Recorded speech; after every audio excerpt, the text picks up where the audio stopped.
أعوذ بالله من الشيطان الرجيم. بسم الله الرحمن الرحيم. لا يحب الله الجهر بالسوء من القول إلا من ظلم وكان الله سميعا عليما. إن تبدوا خيرا أو تخفوه أو تعفو عن سوء فإن الله كان عفوا قديرا. إن الذين يكفرون بالله ورسله ويريدون أن يفرقوا بين الله ورسله ويقولون نؤمن ببعض ونكفر ببعض ويريدون أن يتخذوا بين ذلك سبيلا. أولئك هم الكافرون حقا وأعتدنا للكافرين عذابا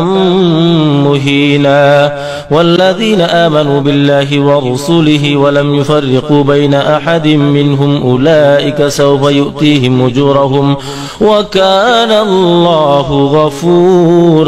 رحيما. يسألك أهل الكتاب أن تنزل عليهم كتابا من السماء فقد سألوا موسى أكبر من ذلك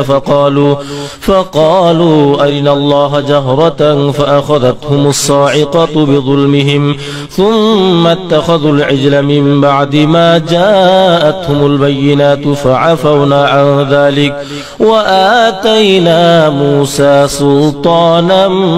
مبينا. ورفعنا فوقهم الطور بميثاقهم وقلنا لهم ادخلوا الباب سجدا وقلنا لهم لا تعدوا في السبت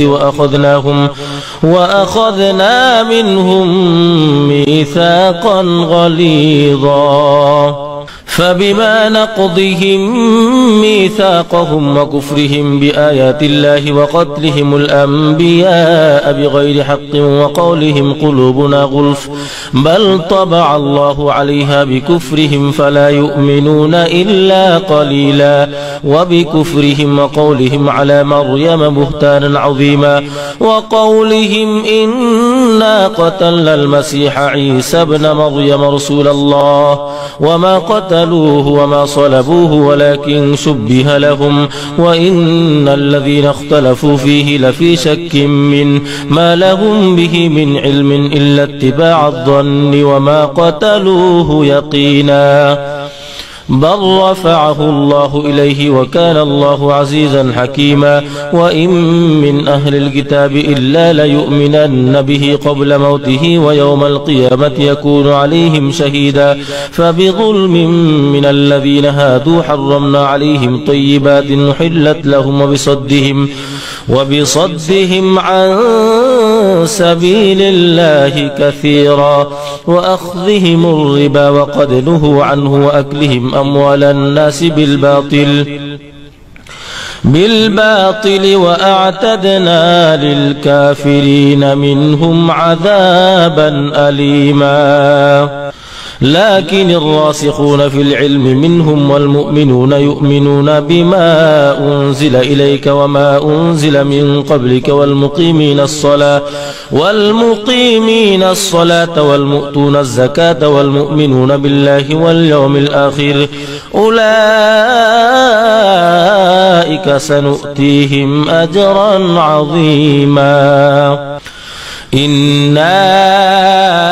أوحينا إليك كما أوحينا إلى نوح والنبيين من بعده وأوحينا إلى إبراهيم وإسماعيل وإسحاق ويعقوب والأسباط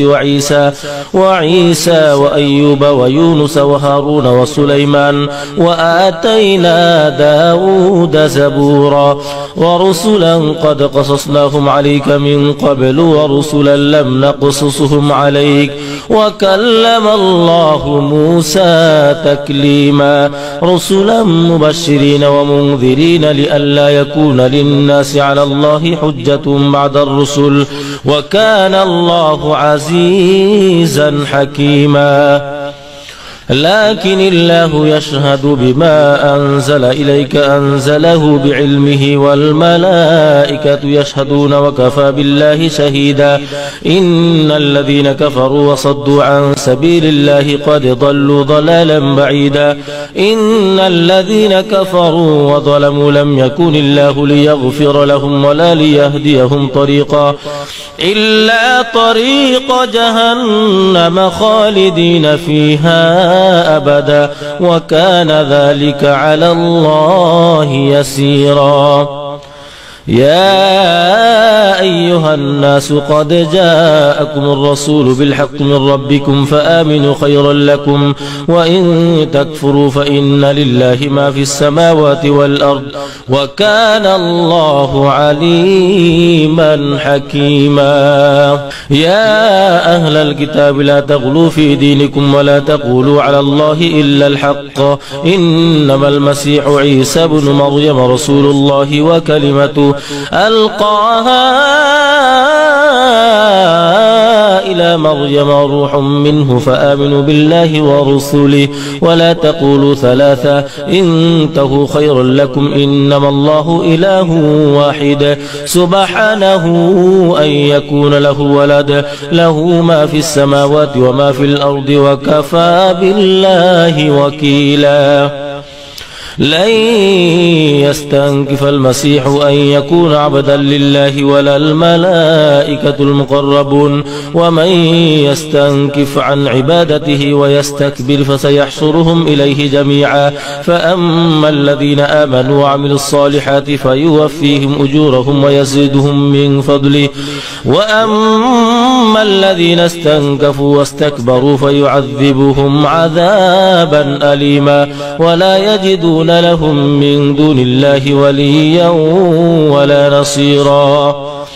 يا أيها الناس قد جاءكم برهان من ربكم وأنزلنا إليكم نورا مبينا فأما الذين آمنوا بالله واعتصموا به فسيدخلهم في رحمة منه وفضل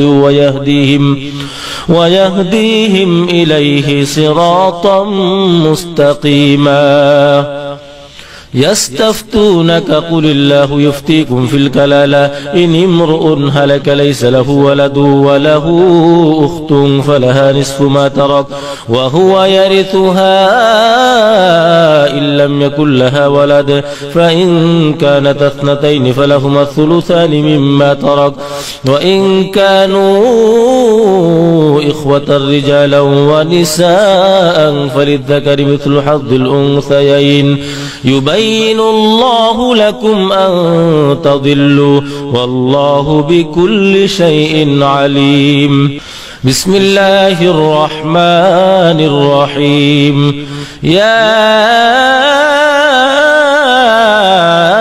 أيها الذين آمنوا أوفوا بالعقود أحلت لكم بهيمة الأنعام إلا ما يتلى عليكم غير محل الصيد وأنتم حرم إن الله يحكم ما يريد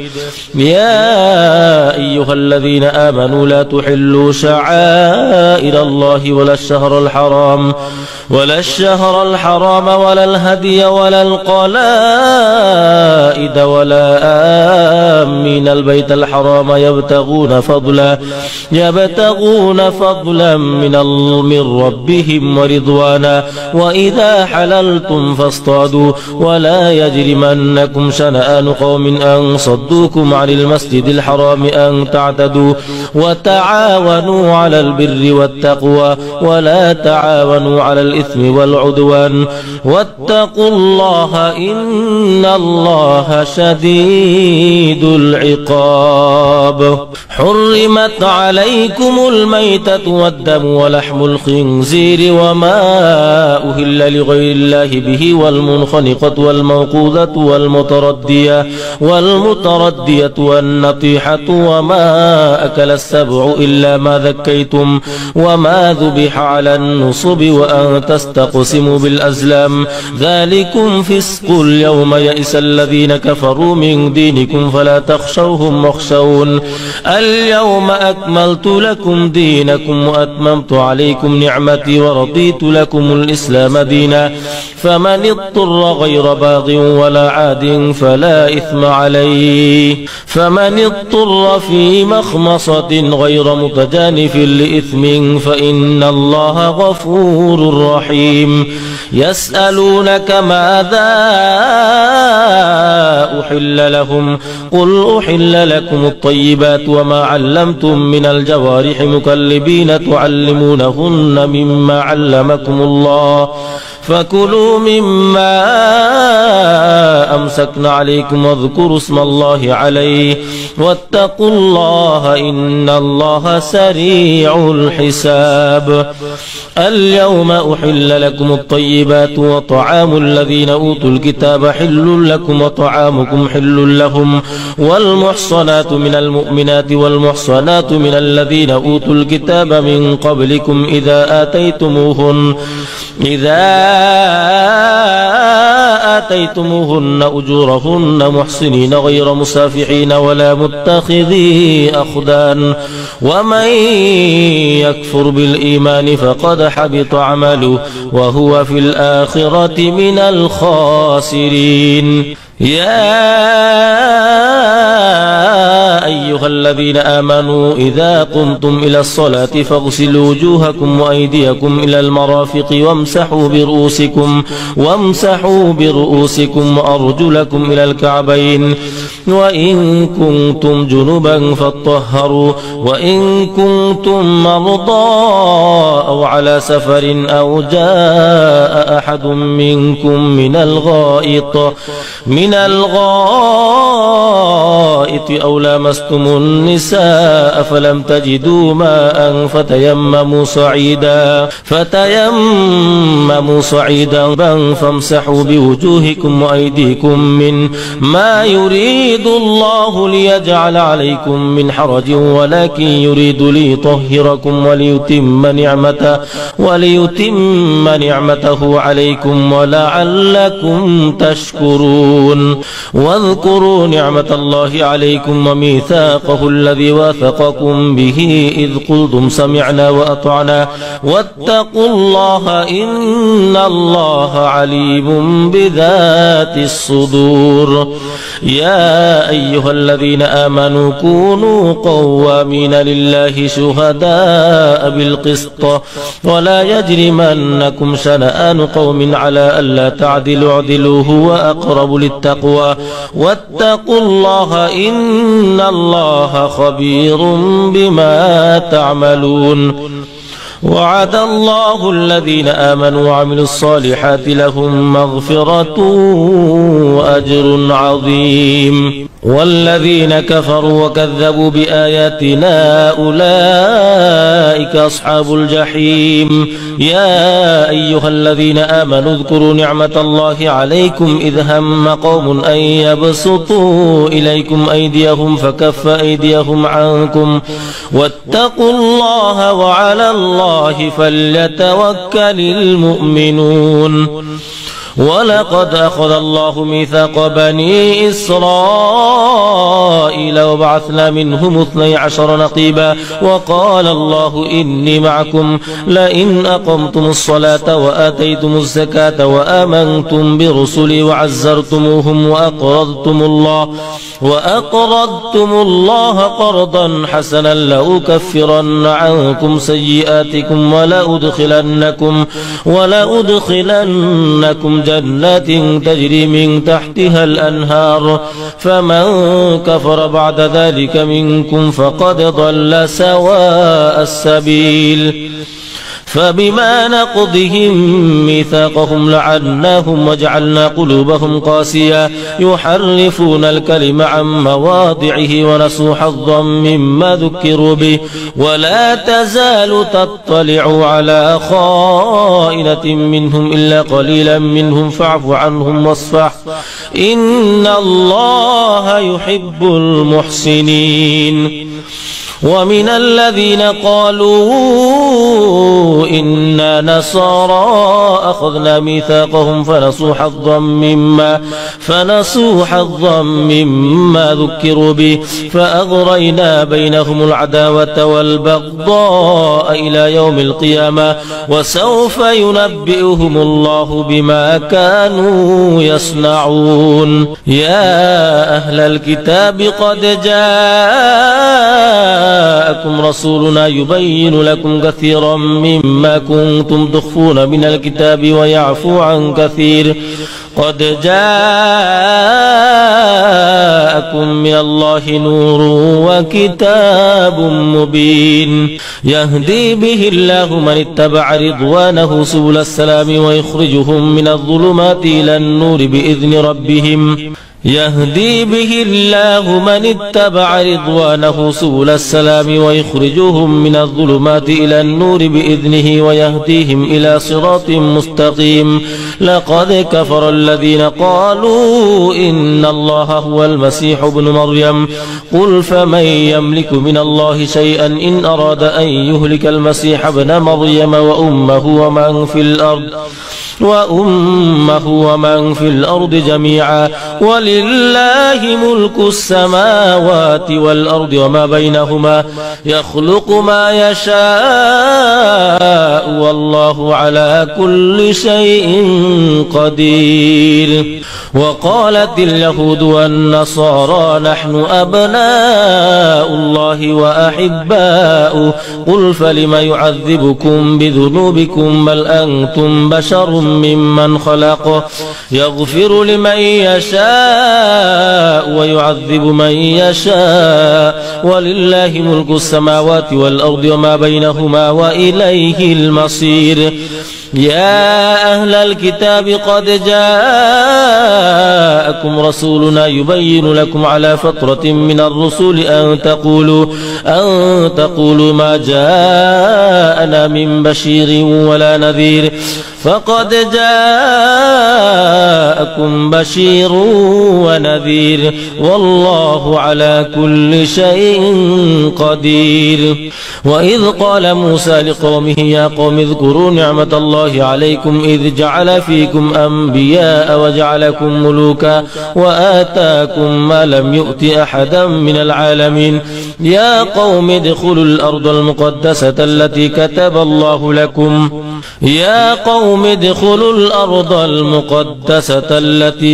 الله لكم ولا ترتدوا على أدباركم فتنقلبوا خاسرين. قالوا يا موسى إن فيها قوما جبارين وإنا لن ندخلها حتى يخرجوا منها فإن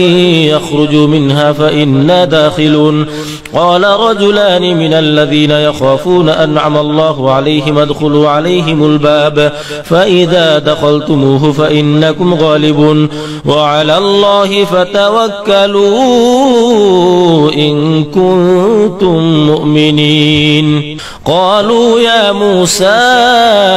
إنا لن ندخلها أبدا ما داموا فيها فاذهب أنت وربك فقاتلا إنا هاهنا قاعدون. قال رب إني لا أملك إلا نفسي وأخي فافرق بيننا وبين القوم الفاسقين. قال فإنها محرمة عليهم 40 سنة يتيهون في الأرض فلا تأس على القوم الفاسقين. واتل عليهم نبأ ابني آدم بالحق إذ قربا قربانا فتقبل من أحدهما ولم يتقبل من الآخر قال لأقتلنك قال إنما يتقبل الله من المتقين. لئن بسطت إلي يدك لتقتلني ما أنا بباسط يدي إليك لأقتلك إني أخاف الله رب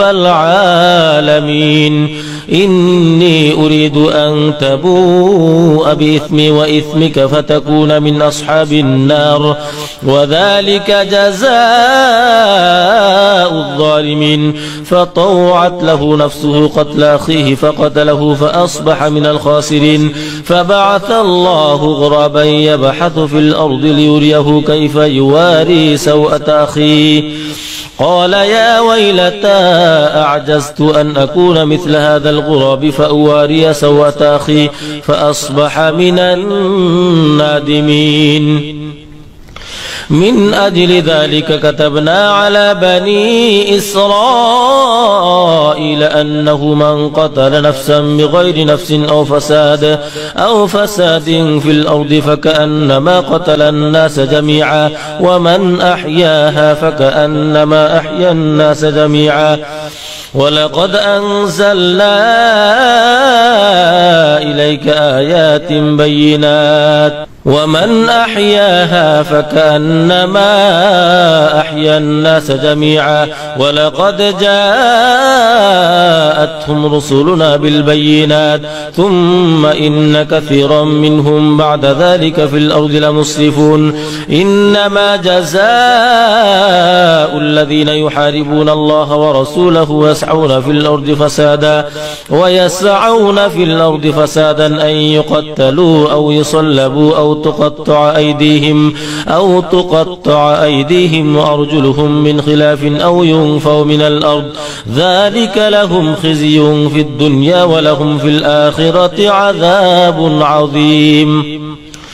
إلا الذين تابوا من قبل أن تقدروا عليهم فاعلموا أن الله غفور رحيم. يا أيها الذين آمنوا اتقوا الله وابتغوا إليه الوسيلة وجاهدوا في سبيله لعلكم تفلحون. إن الذين كفروا لو أن لهم ما في الأرض جميعا ومثله معه ليفتدوا به من عذاب يوم القيامة ما تقبل منهم ولهم عذاب أليم. يريدون أن يخرجوا من النار وما هم بخارجين منها ولهم عذاب مقيم. والسارق والسارقة فقطعوا أيديهما جزاء بما كسبا نكالا من الله والله عزيز حكيم. فمن تاب من بعد ظلمه وأصلح فإن الله يتوب عليه إن الله غفور رحيم. ألم تعلم أن الله له ملك السماوات والأرض يعذب من يشاء ويغفر لمن يشاء والله على كل شيء قدير.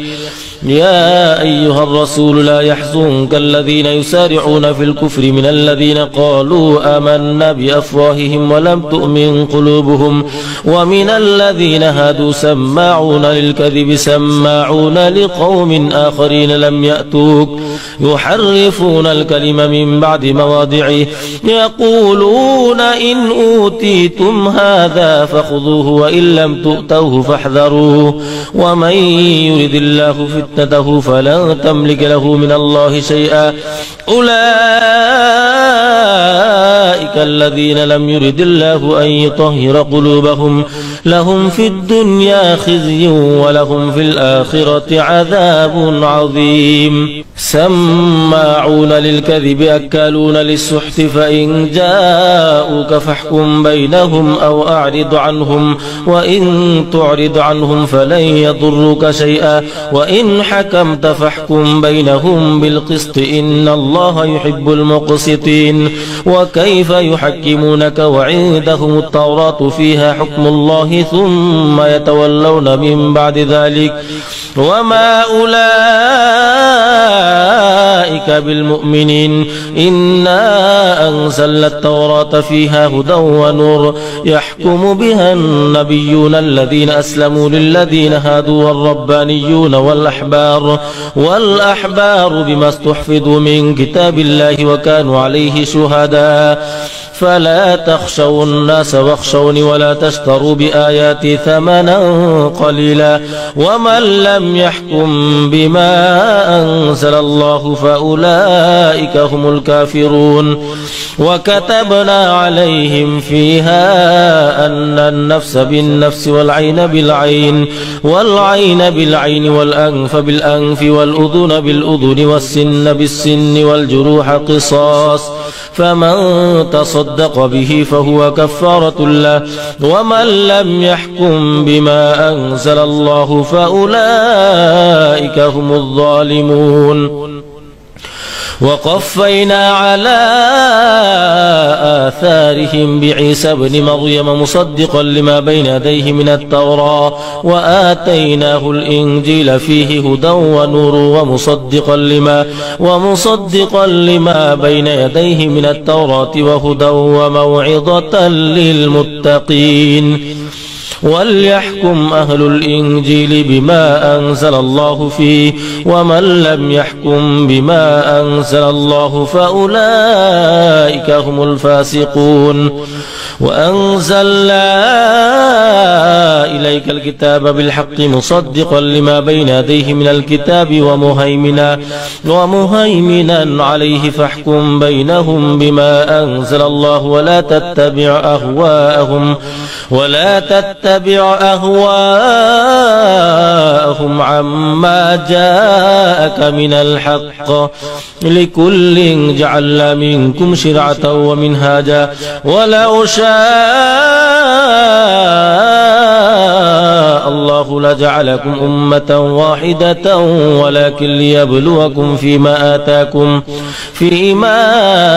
آتاكم فاستبقوا الخيرات إلى الله مرجعكم جميعا فينبئكم بما كنتم فيه تختلفون وأن احكم بينهم بما أنزل الله ولا تتبع أهواءهم واحذرهم أن يفتنوك عن بعض ما أنزل الله إليك فإن تولوا فاعلم أنما يريد الله أن يصيبهم ببعض ذنوبهم وإن كثيرا من الناس لفاسقون أفحكم الجاهلية يبغون ومن أحسن من الله حكما لقوم يوقنون يا أيها الذين آمنوا لا تتخذوا اليهود والنصارى أولياء بعضهم أولياء بعض ومن يتولهم منكم فإنه منهم إن الله لا يهدي القوم الظالمين فترى الذين في قلوبهم مرض يسارعون فيهم يقولون نخشى أن تصيبنا دائرة فعسى الله أن يأتي بالفتح أو أمر من عنده فيصبحوا على ما أسروا في أنفسهم نادمين ويقول الذين آمنوا أهؤلاء الذين أقسموا بالله جهد أيمانهم إنهم لمعكم حبطت أعمالهم فأصبحوا خاسرين يا أيها الذين آمنوا من يرتد منكم عن دينه فسوف يأتي الله بقوم يحبهم ويحبونه أذلة على المؤمنين أعزة على الكافرين يجاهدون في سبيل الله ولا يخافون لومة لائم ذلك فضل الله يؤتيه من يشاء والله واسع عليم إنما وليكم الله ورسوله والذين آمنوا الذين يقيمون الصلاة ويؤتون الزكاة وهم راكعون ومن يتول الله ورسوله والذين آمنوا فإن حزب الله هم الغالبون يا أيها أيها الذين آمنوا لا تتخذوا الذين اتخذوا دينكم هزوا ولعبا من الذين أوتوا الكتاب من قبلكم والكفار أولياء واتقوا الله إن كنتم مؤمنين وإذا ناديتم إلى الصلاة اتخذوها هزوا ولعبا ذلك بأنهم قوم لا يعقلون قل يا أهل الكتاب هل تنقمون منا إلا أن آمنا بالله وما أنزل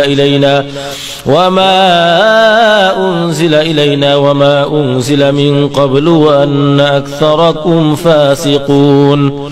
قل هل أنبئكم بشر من ذلك مثوبة عند الله قل يا أهل الكتاب هل تنقمون منا إلا أن آمنا بالله وما أنزل إلينا وما أنزل من قبل وأن أكثركم فاسقون قل هل أنبئكم بشر من ذلك مثوبة عند الله من لعنه الله وغضب عليه وجعل منهم القردة والخنازير وعبد الطاغوت أولئك شر مكانا وأضل عن سواء السبيل يا أيها الذين آمنوا لا تتخذوا الذين اتخذوا دينكم هزوا ولعبا من الذين أوتوا الكتاب من قبلكم والكفار أولياء واتقوا الله إن كنتم مؤمنين وإذا ناديتم إلى الصلاة اتخذوها هزوا ولعبا ذلك بأنهم قوم لا يعقلون قل يا أهل الكتاب هل تنقمون منا إلا أن آمنا بالله وما أنزل إلينا وما أنزل من قبل وأن أكثركم فاسقون قل هل أنبئكم بشر من ذلك مثوبة عند الله من لعنه الله وغضب عليه وجعل منهم القردة والخنازير وعبد الطاغوت أولئك شر مكانا وأضل عن سواء السبيل وإذا جاءوكم قالوا آمنا وقد دخلوا بالكفر وهم قد خرجوا به والله أعلم بما كانوا يكتمون وترى كثيرا منهم يسارعون في الإثم والعدوان وأكلهم السحت لبئس ما كانوا يعملون لولا ينهاهم الربانيون والأحبار عن قولهم الإثم وأكلهم السحت لبئس ما كانوا يصنعون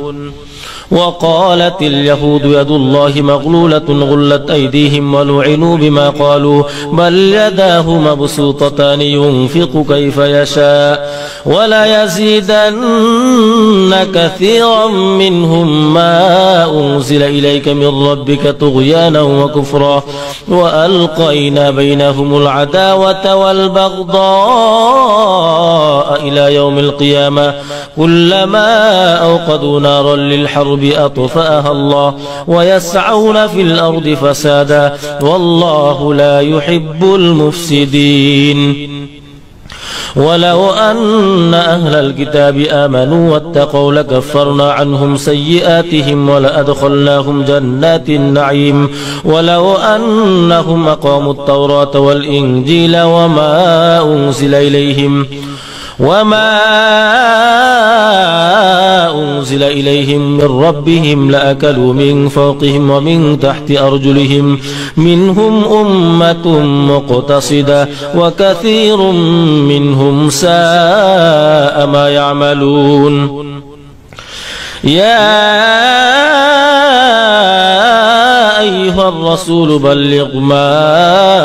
أنزل إليك من ربك وإن لم تفعل فما بلغت رسالته والله يعصمك من الناس إن الله لا يهدي القوم الكافرين قل يا أهل الكتاب لستم على شيء حتى تقيموا التوراة والإنجيل وما أنزل إليكم من ربكم ولا يزيدن كثيرا منهم ما أنزل إليك من ربك طغيانا وكفرا فلا تأس على القوم الكافرين إن الذين آمنوا والذين هادوا والصابئون والنصارى من آمن بالله واليوم الآخر وعمل صالحا فلا خوف عليهم ولا هم يحزنون لقد أخذنا ميثاق بني إسرائيل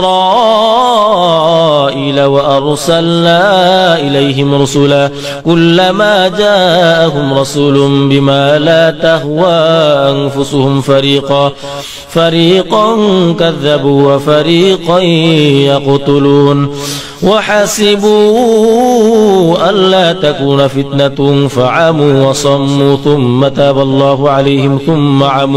ثم عموا وصموا كثير منهم والله بصير بما يعملون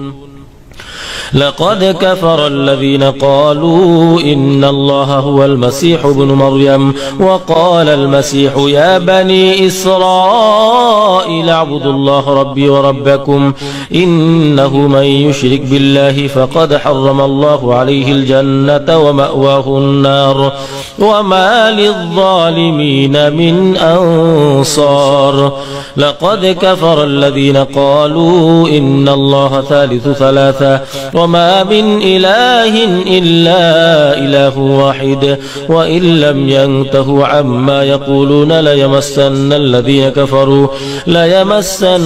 الذين كفروا منهم عذاب أليم أفلا يتوبون إلى الله ويستغفرونه والله غفور رحيم ما المسيح ابن مريم إلا رسول قد خلت من قبله الرسل وأمه صديقة كان يأكلان الطعام انظر كيف نبين لهم الآيات ثم انظر أنا يؤفكون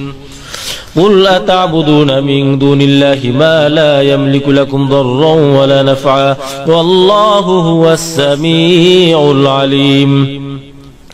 قل يا أهل الكتاب لا تغلوا في دينكم غير الحق ولا تتبعوا أهواء قوم